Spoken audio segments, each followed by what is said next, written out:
Hi guys, so it's been a really long time since I've recorded a video, 9 months in fact. I have had little Eddie, and if you follow on any of my social medias you will know that, as I constantly post photos. I am one of those parents. I am very sorry, but actually I felt like I've not had, well, for the first 4 months of Edward's life I felt like I didn't have the time to make vlogs and blogs. Motherhood is way more relentless and way more time consuming and mad than I ever thought. I was warned a million times by a million people, but you're still never prepared. And then for the last 4 months, it feels like doing a vlog about my little life with my little boy, my husband, is a little bit insignificant given the state of the world with the pandemic and politically, socially, etc. But I thought, you know what, it'd be quite nice to catch up with people and just update you on where we are, and hopefully beginning to do more vlogs, because I've become a little bit more socially awkward. I didn't think that was possible, but yeah, definitely more awkward and worried about what people think. And I know people say you shouldn't do that, but when you're looking after a little one, and specifically as a disabled parent, I'm always worried about what people think and whether they think I'm coping or not. But from the beginning, let's go back. So I had Edward on the 18th of September, and it was a C-section. It went really well. The team couldn't have been nicer. They let us take James's ashes in with us, so all four of us were together, and he was born to the cool drum bit in the song by Phil Collins called In the Air Tonight. A lot of you will know that from the Cadbury's advert with the monkey. Not the song we were going to have playing, but with the whole sort of craziness of it all, we just let them play the radio, and it happened to be a very cool song. Recovery was quite hard. I ended up in hospital for 5 days, but they let Mike stay with us the whole time. Mike took to fatherhood beautifully, like incredibly. He changed all the nappies for the first fortnight because I was pretty much useless. Ed was very chilled and lovely. He still is now, really. He's got more of a personality, definitely has a stubborn streak, but he from the beginning was very chilled. And I breastfed for the first month. I wanted to do that to give him the best start. You know, they say it's good with the colostrum and everything. And also because I'm a fan of a freebie. And fringe, bloody lockdown haircuts. Because it's a freebie. I love a freebie, and you know what, it's the ultimate. But after a month, he is such a greedy guts that I couldn't cope anymore. So I did a little bit of combi feeding for a while, and then went on to formula. And luckily he took to the bottle beautifully. He wasn't bothered that he didn't have the boob anymore. Luckily he is very laid back when it comes to food and eating. He's been 9 months now, he's weaned pretty much and eats everything and anything. The only thing he won't eat is Weetabix and anything with rosemary in it. Not a fan. But yeah, as I said earlier, the whole motherhood thing is just bonkers.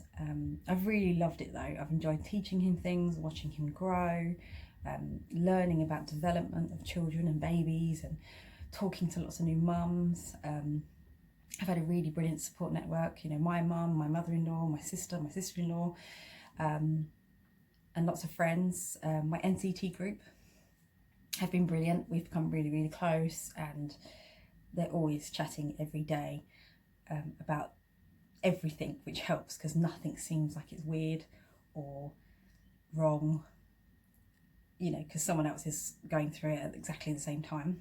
I also have a lovely set of friends who go to a playgroup near here in Shrewsbury, and then I go to my mum's playgroup. Well, I say I go to these things, we haven't been in months because of the pandemic.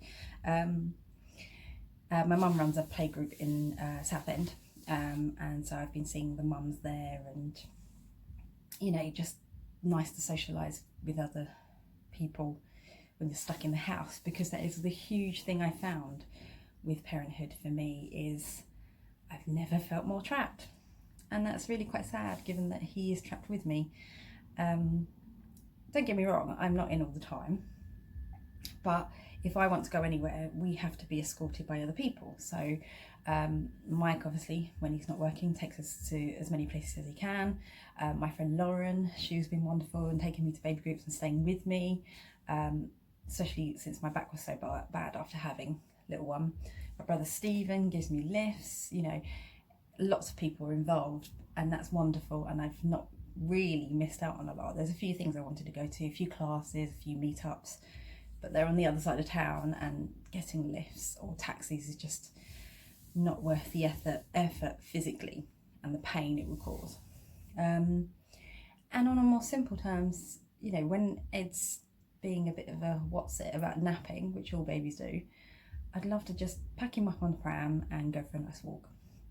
We live opposite the estuary, the Thames estuary, and a beach, and it's the perfect place. You know, lots of sea air. It's very nice over there. It's getting very clean and lovely. But so far, I haven't figured out how to take him on my own. Now he's a bit bigger, I'm kind of thinking I might use a cloth sling to wrap around the pair of us, tie it up. Not like a proper one, because he'll get really hot. He's a very hot child. And put him on my lap on the scooter and see how he feels about that. To be fair, I don't think he'll mind that much. He sits on my lap in the wheelchair when Mike pushes me, and he sees me in the wheelchair, and well, he knows no different, does he? But yeah, I wish I had more freedom, and I still can't drive because I'm still on a lot of medication, morphine and tramadol and various other things. You know, I would be a hazard to people and ourselves. Generally though, I think I've coped quite well with the disability and having Edward. Everything does take me twice as long, but I kind of expected that anyway. You know, taking him up and down the stairs, particularly on bad days, you know, I'll use a stair lift, so it takes a good 5-6 minute round trip to get him upstairs, and doing things like temperature of food, so we have thermometers everywhere, and even things like changing his nappy, we've had to develop a way that I can do it. And luckily Ed's very, very patient. You know, the odd day he has a little squirm around, but you give him something to play with when he's being changed and he's fine. But yeah, it's just I get frustrated with myself more than anything, and I beat myself up, and I know every mum does that, and that's completely normal.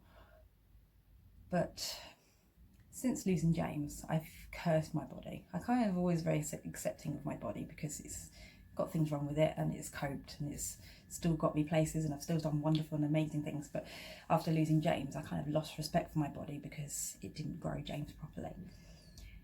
And now I just get more angry and frustrated with it because, oh, why can't I just be a normal mum and do the normal things and go out and not struggle?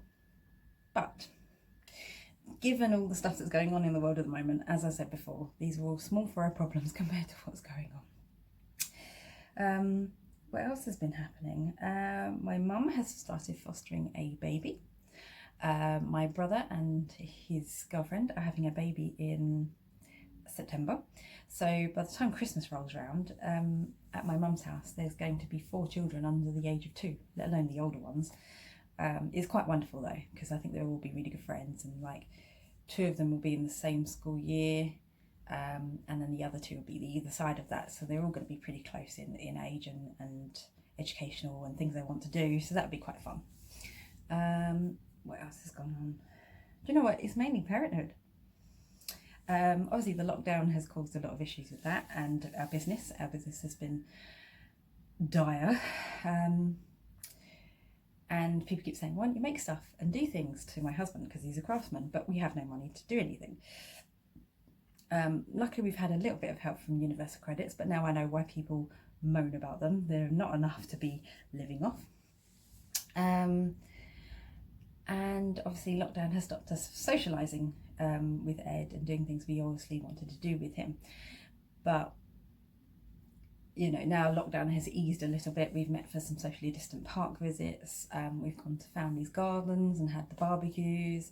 And I'm hoping that, you know, that continues. You know, if we have a second wave, then what can you do? you know, we have a comfortable home. He's got plenty of toys, and we have a garden, and you know, as I said, we live near the beach, and Mike is a fantastic dad, and he has and will do lots of things with little man, as you know, he has done since March.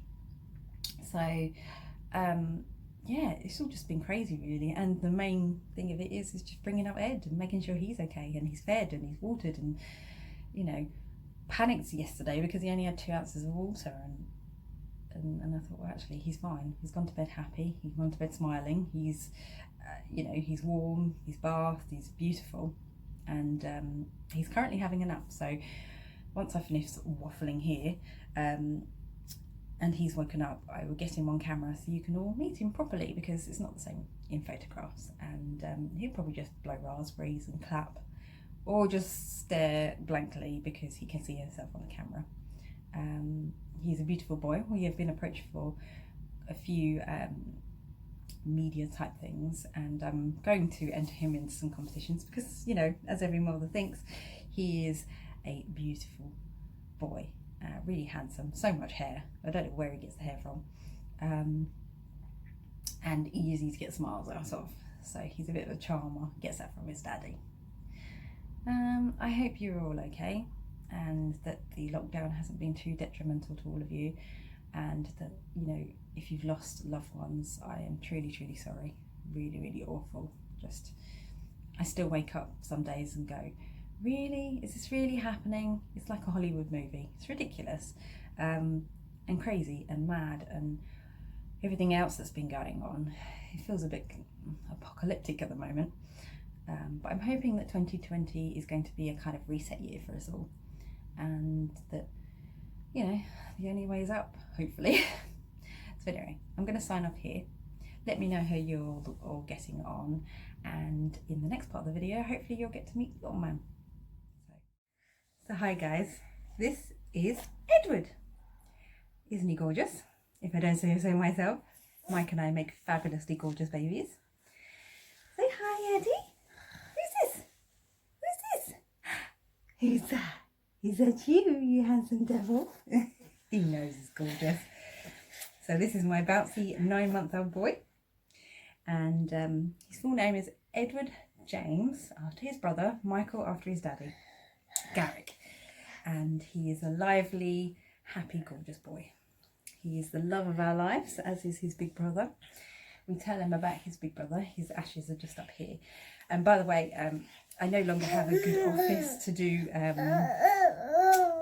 vlogs in, because we moved our office downstairs, didn't we, into our dining room, and it's a weird light in there, so I've taken to do them in my bedroom. So here I have my big boy up here and my baby boy down here, and yeah, oh, big belly. He's a big chunk at 25 pounds, and your baby boy, but all gorgeousness. He's watching birds outside the bedroom window now. He's very observant, hates taking naps. They take a while to put him down for. Loves all his food, loves his mama and his dada. He can clap. He has 6 teeth. He also waves and does high fives. He doesn't crawl properly. He's still commando crawling. He did try a few, well, he did crawl properly last week, and I got it on video, showed it on Instagram, and then he instantly went back to doing commando crawling. I think he's just more enamoured with walking than anything else. I don't think he wants to be bothered crawling. He's like, nope, it's harsh on my knees. I don't want to have to do that. What else are you, baby? He's just lovely. He's just great fun and very gentle. He's gentle with other children, although he loves a bit of running around and a bit of play fighting with daddy, a bit of wrestling. He has the most gorgeous double crown, which my mother-in-law found out is the sign of 2 souls intertwined, so I'm hoping it's his and James's.